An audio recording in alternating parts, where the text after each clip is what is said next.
one fighter as the greatest of all time. Considering the different eras, different weight classes and different circumstances for each fighter. So today I've put together a bracket tournament.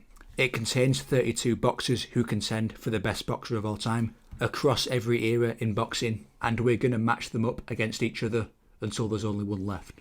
Just to clarify the criteria, this tier list will be based on accomplishments only, because I think it's hard to judge fighters from the 1930s, 1920s under the same lens of modern fighters. I think boxing was a very different sport back then, so I don't think the eye test applies for a fighter. So the number one on the list may not be the actual most skilled on the list, but rather who's accomplished more in the sport of boxing. Which boxer has done things that are very hard to replicate.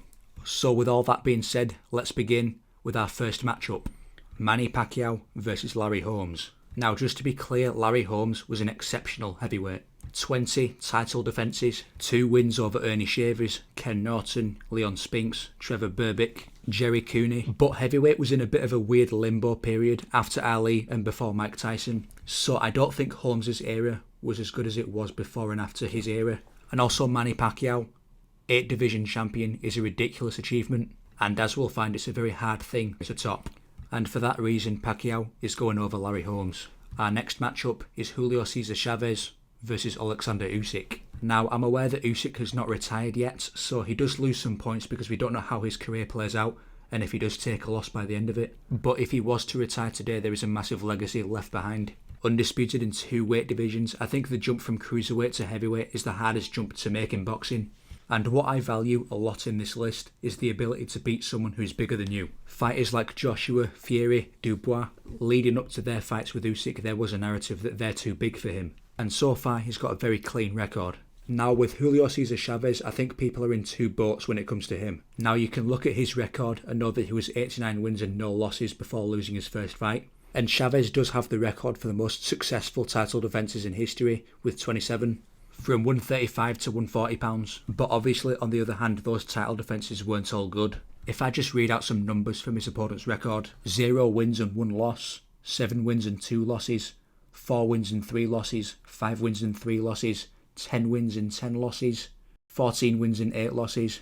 His record is a bit deceptive. He has had a much longer career than Usyk, but Usyk did also win a gold medal in the Olympics. It is a close one. But because Usyk has beaten people with 20-30 pounds over him in weight, I think that is the definition of greatness, so he's going to go above Chavez, where he's going to move on to the next round. Moving on to our next matchup, we have Sugar Ray Leonard versus Andre Ward. Now for most hardcore boxing fans, this is a no-brainer. Andre Ward retired undefeated, 2 wins over Sergey Kovalev, Mikhail Kessler, Karl Froch, 36 wins, no losses.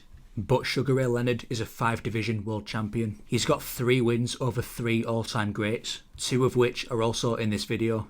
And overall, I don't think they're comparable. And for that reason, Leonard is going to go above Ward in the list. Moving on to our next matchup, Terence Crawford versus Sugar Ray Robinson. Now, similar to Usyk, we have yet to see Crawford's career play out. He's already a 4-division champion, 2 weight undisputed, 41 wins, no losses. If he beats Canelo Alvarez, we may be talking about him as number 1. But for now, he's up against Sugar Ray Robinson, and for that reason, Sugar Ray Robinson is going to go above him. Next up, we have Mike Tyson versus Vasily Lomachenko. Now, I do think Lomachenko and Mike Tyson are quite similar in some ways, and that is how well they did early on in their careers. Mike Tyson is the youngest heavyweight champion in history. Lomachenko has the record for winning a world title in the fewest fights, winning the featherweight title versus 24-0 Gary Russell Jr. in his 3rd fight. He's also a 3-weight world champion, with wins over opponents who are bigger than him, which is important. But the short window of Mike Tyson's prime, even though it has become a bit of a running joke in boxing, there is a reason it's still talked about today. I don't think any moment of Lomachenko's career measures up to the time that Mike Tyson beat the 2-division world champion Michael Spinks, who had just beaten Larry Holmes twice, one of the sport's best pound-for-pound fighters at the time, and Tyson knocked him out in 90 seconds. Those sort of performances speak for themselves, and that's why Mike Tyson's career resonates even though he didn't do as well beyond his prime, which is why he's going above Lomachenko. But Lomachenko does deserve respect on this list. He's arguably the best amateur in boxing history, and definitely a Hall of Famer himself. Moving on to Evander Holyfield versus Henry Armstrong. Now, Holyfield on paper has a great resume. Mike Tyson twice, George Foreman, Hasim Rahman, Larry Holmes, Dwight Muhammad Qawi, Buster Douglas, Michael Moorer, Riddick Bowe. However, a lot of his big wins came when his opponents are on the second half of their careers, particularly Larry Holmes and George Foreman. And when it came to some of the really good opponents he faced, he went 1-2 with Riddick Bowe, getting knocked out in the trilogy. He lost to Michael Moorer, should have lost twice to Lennox Lewis. I don't want to sound like I'm poking holes in Holyfield's resume. He is an all-time great. He was a cruiserweight first before being a heavyweight. But comparatively with Henry Armstrong, Armstrong competed in 3 weight divisions. The gaps between weight divisions at that time were a lot wider. He won titles at featherweight, lightweight, welterweight, and almost at middleweight, only falling short of the middleweight title by going to a draw with the middleweight champion, Seferino Garcia. He held his 3 titles simultaneously. He's the only fighter in history to do that, and for that reason, he's going to go above Holyfield. Moving on to a classic matchup, Harry Greb versus Sam Langford. This is a very close and hard matchup between the two. Harry Greb has maybe the best resume out of any fighter before Muhammad Ali's time. He began his career at 140 pounds. He fought with one eye most of the time. In 280 fights, he was never stopped. Despite constantly facing opponents who were bigger than him, there are stories of him beating up heavyweight Jack Dempsey in sparring, which is one of the reasons he never won a heavyweight title, because Dempsey avoided him. He was very much an anytime, anywhere sort of fighter. Sam Langford was similar, but lacks the same resume and accomplishments that Harry Greb had, and for that reason Harry Greb is going above Langford. Which takes us to matchup number 8, Bernard Hopkins versus Floyd Mayweather. In terms of consistency and longevity, these two are quite similar. Hopkins has wins over the likes of Oscar de la Hoya, Felix Trinidad, and older Roy Jones Jr., Antonio Tarver, but that record was not without losses, whereas Floyd has an arguably even better resume. Canelo, Pacquiao, de la Hoya, Maidana, Mosley, Judah, Hatton, Cotto, Marquez, Augustus, Corrales, and he remained undefeated in the process. So I'm going to have to put Floyd above Hopkins. Moving on to the second half of the bracket, Lennox Lewis versus Roy Jones Jr. Lewis has a case to be the best heavyweight of all time. Roy Jones most likely is the best super middleweight of all time. Lennox does have an incredible resume. Frank Bruno, Tommy Morrison, Ray Mercer, Evander Holyfield twice, David Tua, Hasim Rahman, Mike Tyson, Vitaly Klitschko. I'd say Lewis has a better resume than Roy Jones Jr. However, I don't think Lewis at any point in his career had the same peak that Roy Jones had. The same defence is always made for Lennox Lewis's 2 knockout losses, as if getting careless means the loss doesn't count. A loss is a loss. Roy Jones also avenged the 1 disqualification loss he had in his prime. I think I'll put Roy Jones over Lewis, but it is close. Our next matchup is Pernell Whitaker versus Salvador Sanchez. Now, the way you see this will depend on how you see Salvador Sanchez. For those who don't know, Salvador Sanchez was 44 wins, 1 loss and 1 draw. The loss and the draw happened much earlier in his career, and once he entered his prime, he was a force, winning the featherweight title by knocking out Danny Lopez, then defended the title 10 times against the likes of Wilfredo Gomez and Azuma Nelson, but 2 weeks after the Nelson fight in the middle of his prime, at the age of only 23, he died in a car accident. So the question is, if he's capable of being a world champion with 10 title defences at the age of 23, how great could he have been with 15 more years in his career? As it stands, Pernell Whitaker does have the better resume. I'm personally going to move up Whitaker above Sanchez, simply because I don't like using speculation to judge fighters. In this case, it's more about what actually happened. But I do believe Sanchez would have the better career than Whitaker if he was to live. Moving on to our next matchup, Canelo Alvarez versus George Foreman. Some people may remember that brief period before the Dimitri Bivol fight where people thought Canelo had a real claim to be the best of all time. Recency bias is a real thing. I do think Canelo has the best resume in boxing today, but it's not really comparable with the greatness of George Foreman. Canelo's only 34 years old and is already taking easy retirement style fights, compared to George Foreman, who is competing for the title well into his 40s. I don't think they're comparable at this point, so Foreman goes over Canelo.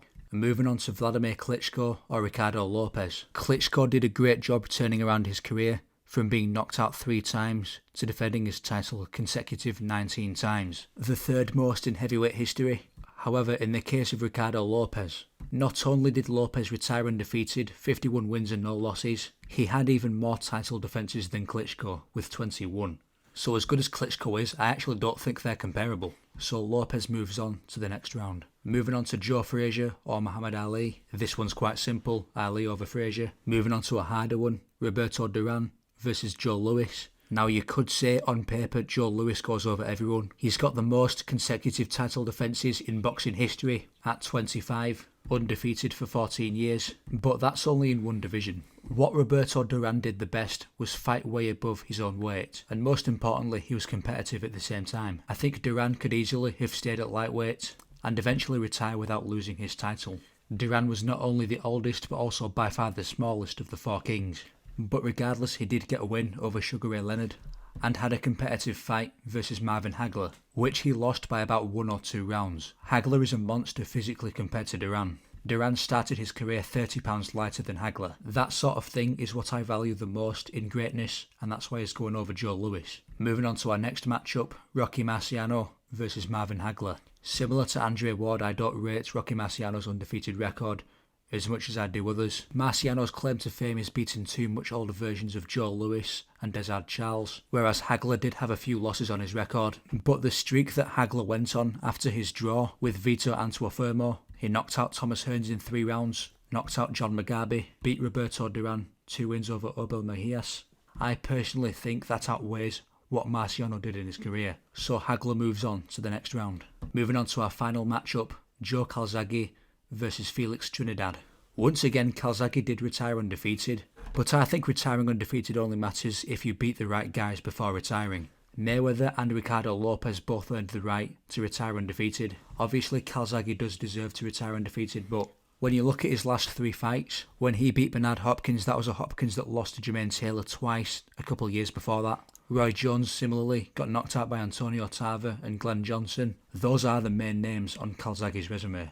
Obviously there are good names on his record like Jeff Lacey, Mikel Kessler, but comparatively when you look at Trinidad, the Pernell Whitaker and Oscar De La Hoya wins outweigh the Roy Jones Jr. and Bernard Hopkins wins in my opinion. Plus the likes of Hector Camacho, Omar Carr, I'll put Trinidad over Calzaghe. Which takes us back to the beginning, where we're going to match up the winners against each other, starting with Manny Pacquiao versus Alexander Usyk. I've explained what makes Usyk so good, but I don't think Usyk's size disadvantage versus Fury and Joshua was as severe as it was for Pacquiao when he fought the likes of Margarito. Plus the 8 division champion thing I'm going to go back to. I think I can safely put Pacquiao over Usyk. Moving on to Sugar Ray Leonard versus Sugar Ray Robinson. Now I have the opinion that Sugar Ray Leonard was the best of the 4 kings. He's the only one to have a win over all 3. But for Sugar Ray Robinson to win as many fights as he did, at the frequency he fought at that time, it is quite unheard of, and that's why I'm going to put him over Sugar Ray Leonard. Moving on to Mike Tyson versus Henry Armstrong. This one's pretty straightforward. I think Armstrong's greatness across multiple divisions outweighs that brief period of time where Mike Tyson was a force. As much as people don't like to admit it, Mike Tyson does not have any all-time great wins. Michael Spinks was a great win, followed by an older Larry Holmes, Donovan Ruddock, Frank Bruno, etc. But he often lost every time he faced someone who was not afraid of him. Boxing fans invented a whole mythical fighter, Tokyo Buster Douglas, to cope with the idea that Mike Tyson lost in his prime. I think you can tell that I'm alluding to putting Armstrong over Tyson, and you'd be correct, as Armstrong moves on to the next round. Now this is a big one. We have Harry Greb versus Floyd Mayweather. Now I may need to clarify that this list is entirely based on accomplishments. This is not a who beats who head to head, neither is it who do I think's a better boxer. If the question was pound for pound, if everyone was in the same weight class, who do I trust the most to win the most fights, my answer would either be Floyd Mayweather or Roy Jones Jr. because I think modern boxing is simply superior. However, if it's a question of greatness, I am going to put Harry Greb over Floyd Mayweather. Now to some of you who are expecting Floyd to be number 1, you may find it hard to see a world where Floyd, 50-0, 5 division world champion, one of the best resumes in boxing, only a handful of close fights, could be worse than a guy who retired with 9 losses. But to put it simply, Floyd Mayweather and Harry Greb represent greatness in completely different ways. Floyd Mayweather represents the idea of not losing, taking the right fights at the right times, and taking a backward step in the second half of your career. Harry Greb represents the Manny Pacquiao, Roberto Duran style of greatness, willing to fight anyone at any time. Boxers like Harry Greb did not have the luxury to fight once a year. Greb fought almost his entire career with one eye.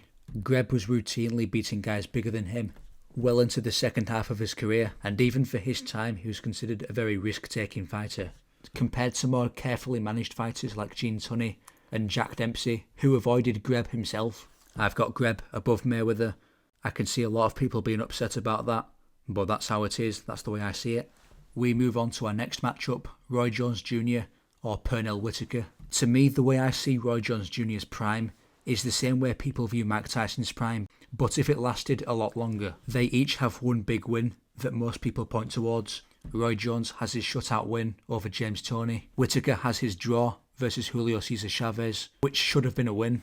I do value the Toney win a bit more, mainly because of how one-sided it was. Roy Jones also has the win over Bernard Hopkins, whereas Whitaker's second best win is either Azuma Nelson or Jose Luis Ramirez. They both have similar greatness across divisions, both being 4-weight world champions, but I think Roy Jones going from super middleweight to heavyweight is a harder task than Whitaker. Going from lightweight to middleweight, I think you have to give the edge to Roy Jones. Moving on to George Foreman versus Ricardo Lopez. Again, I think Ricardo Lopez goes too underrated in these discussions. I know some people may complain that minimum weight is too small of a division to matter compared to heavyweight, but if you're a hardcore boxing fan and you've followed the minimum weight division, you'd know how frequently the titles change in that division. Because of how fast everyone is, it's a very unpredictable division. Now, George Foreman's strength here is his longevity, being able to compete at the highest level into his 40s, but he did take a lot of losses along the way against the likes of Tommy Morrison and Jimmy Young.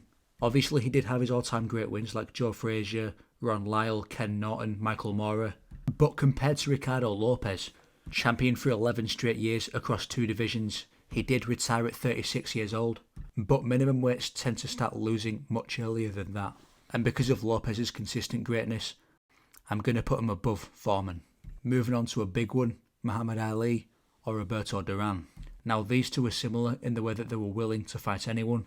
Obviously Duran will have wins across divisions because he's not a heavyweight. The way Ali dominated the division when he first gained the title was unheard of in boxing as a whole, not just as a heavyweight. Those 2 statement wins over Sonny Liston. He's got the record for the least punches taken in a title fight versus Cleveland Williams. We saw both men fight well out of their primes, but I think Ali's run from 1964 to 1967 was more dominant than Duran's run at lightweight. What we saw from Duran is that he was out of his depth a few times against guys like Thomas Hearns, whereas Ali has faced 2 of the biggest punchers in boxing history, Ernie Shavers and George Foreman, and came out on top. It is a very close one, but I think because of the consistent greatness of Ali, I'm going to give it to him. Next up we have Marvin Hagler versus Felix Trinidad. To me, I think Hagler and Hearns are the bottom 2 of the 4 kings, because they're naturally bigger than Ray Leonard and especially Duran. They've always had a natural advantage there. Hagler's best moment was his 3-round war and knockout over Thomas Hearns. But once again, Trinidad has 2 monumental wins. He was the one to dethrone undefeated champion Oscar De La Hoya, as well as the win over Pernell Whitaker, who's also on the list. Hagler doesn't have too much outside the Hearns win, especially if you don't weigh the Duran win too highly. I think Trinidad has the edge here. Back to the start of the list, where we match up the winners again. We have Manny Pacquiao or Sugar Ray Robinson. Now this is a very, very tricky one, because no one has even close to the greatness across weight divisions that Manny Pacquiao has.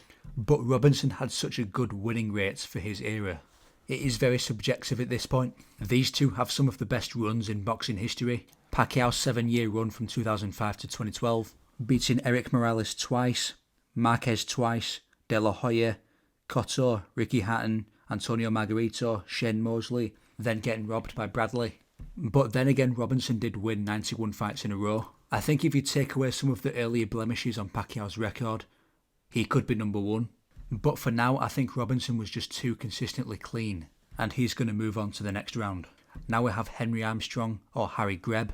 Now these two are hard to split based on achievements. However, there is a bit more of a what-if factor for Harry Greb, because we could have seen him beat Jack Dempsey, but Dempsey avoided him, and that heavyweight win definitely elevates him higher on the list. Also, the one I think that I've mentioned many times, I think it has to go to Harry Greb.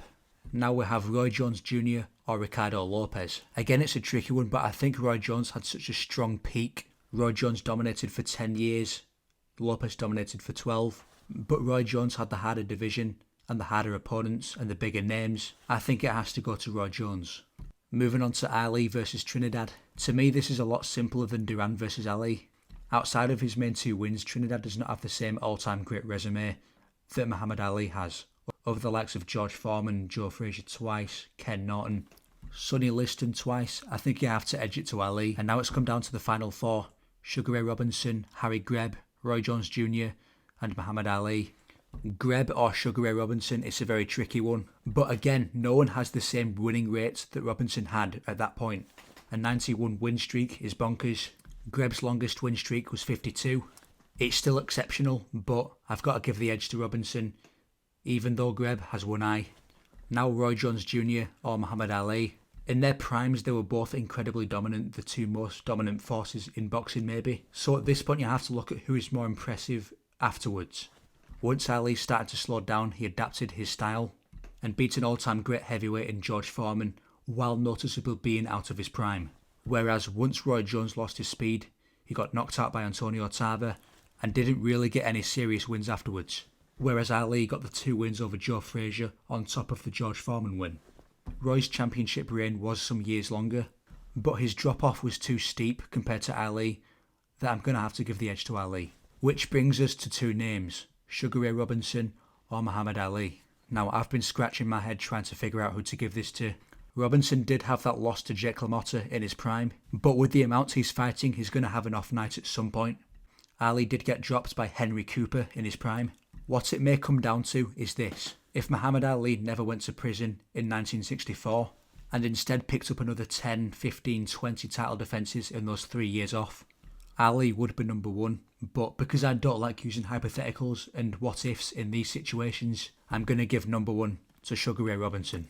The 91 fight win streak is too much. That's my tier list, and that's going to do it for the video.